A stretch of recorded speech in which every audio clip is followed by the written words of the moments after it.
Hi guys, have you ever started watching Disney's Sleeping Beauty and ever think, I wish there was more drama, death, and monsters? Well, are you guys in luck? Because this is the King of Thorns.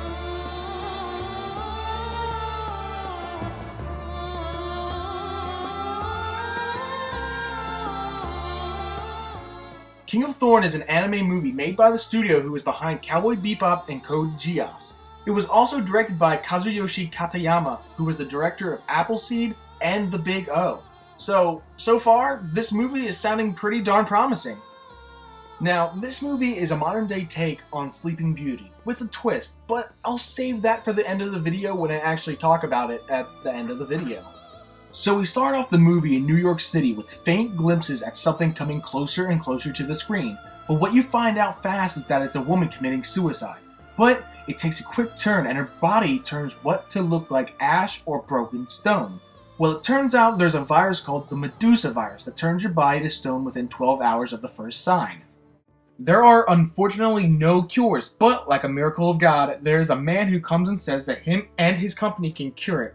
They let 160 people come to their facility to be put in cryogenic sleep while they put the finishing touches on. And this is where we meet our main cast of characters. So there's Katsumi, who is the timid, weak heroine, Shizuku, the twin sister of Kasumi, who didn't really make the cut for the cure project, Marco the prisoner, brought in for who knows why, Catherine, the woman who reads off the story of Sleeping Beauty as the story goes on, Timothy, who is a child, an annoying one at that. All he does is talk about the situation like it's a video game. Peter, who just looks like he shouldn't be trusted.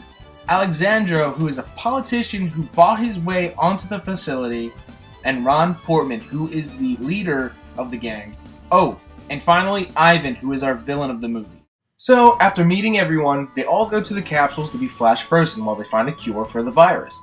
But everything goes wrong. Crazy, right? Because in movies, everything goes according to plan. Everyone wakes up in a room now dark and filled with thorny vines everywhere. Not only that, but they are now in a room with demon bats flying everywhere. Tis that be a demon? Tis be a demon.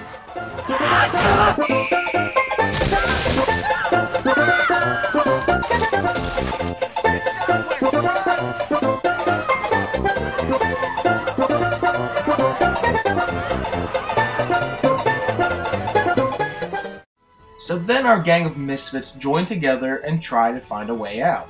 And here is when we meet the main enemy you'll see throughout the movie.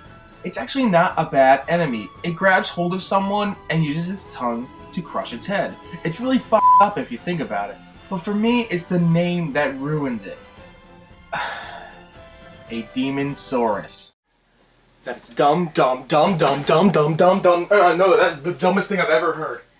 They really could have picked a better name, but they went with that. Okay. Oh yeah, also, Alexandro is dead at this point. No one really cares because he's kind of a douche.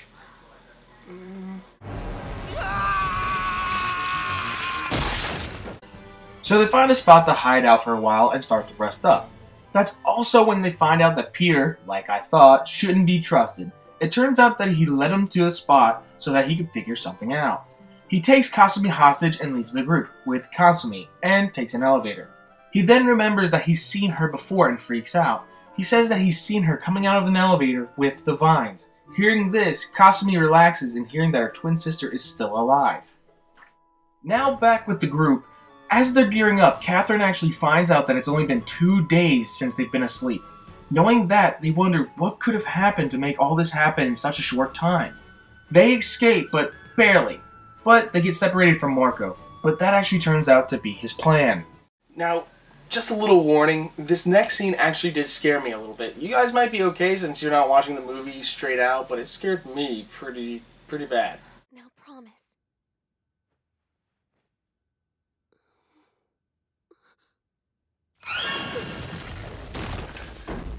Not cool, movie! Not cool! Kasumi wakes up to find Marco and Peter having a meeting. She listens in to what they're talking about, and it turns out that they're working together. Marco leaves because he hears something, and Peter finds Kasumi and tells her what's going on. Kasumi doesn't believe him, and as a sign of good faith, he saves her from a Demonsaurus and tells her to keep the SD card safe. She's then saved by Marco, who shoots down the Demonsaurus. She runs away and leaps over a giant gap, but it seems that she's gonna fall. But luckily, Marco catches her. And if you're still wondering what was on the SD card, don't, because it goes away as quick as she got it. It burns up as the other two are helping them.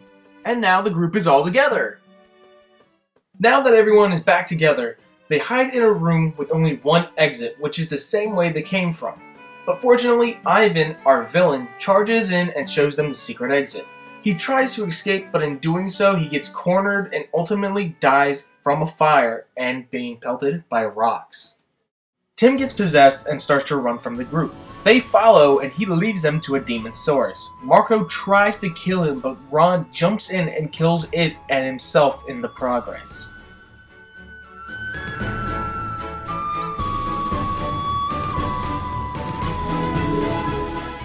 Then Marco regroups with everyone and tells them that Alice, the computer system controlling everything, was possessing Tim to lead them to the way out.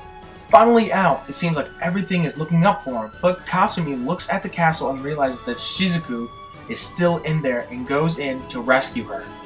Okay, so I want to speed ahead a bit because I want to talk about the ending, so quickly, here's what happens. Marco gets a helicopter, Catherine goes crazy and threatens him to leave this place and not go after Kasumi because she wants to be Tim's new mother. They all fall, she turns to stone, Marco helps Kasumi get to the top, and now we're at the end. Kasumi now finds herself in a very weird place, and a very thorny version of Shizuku appears in front of her and tells her to leave at once. But she loves her sister too much, so she decides to keep going towards the altar. Thorny Shizuku tries desperately to keep her away from the altar, but to no avail. There, Kasumi finds out that she is not herself, but a clone made up by her sister. She then remembers that her real body fell off a cliff when she tried to commit suicide. Shizuku, not being able to handle things, freaked out. And when given the power, she imagined up another Kasumi. She takes it fairly well, but then she gets shoved out of the castle, and as she sees that this castle is destroyed, she begins to start a new life with Tim. Not only as a wish to her now dead sister, but now to Marco because he has died as well. It all looks like it might be a thorny path for them, but all's well that ends well, right? This movie is definitely a modern day take on Sleeping Beauty. I liked everything about it. It was beautiful. They did overuse the 3D models, but you know what? The 3D models look so good, I didn't mind. Everything from the music to the art style to the dialogue, it was beautiful. Everything about this movie is just beautiful, and I just need to say, everyone out there, watch this movie. Oh my god, it's totally worth buying. Alright, thanks for watching, guys. I know this video came out a little bit later than I'd like it to, and I do appreciate that you watched this. I wish that I did have a schedule for this, but I don't really have a schedule right now for anime videos coming out. I'd really like to, because I love talking about anime. It is just so fun to talk about. But I'll get to a schedule soon, hopefully, and I'll be able to do videos at a certain pace. Thanks again for watching. Please like, comment, subscribe, and you guys have a great day. Thanks. 交わした約束忘れないよ目を閉じてしかめる押し寄せた闇振り払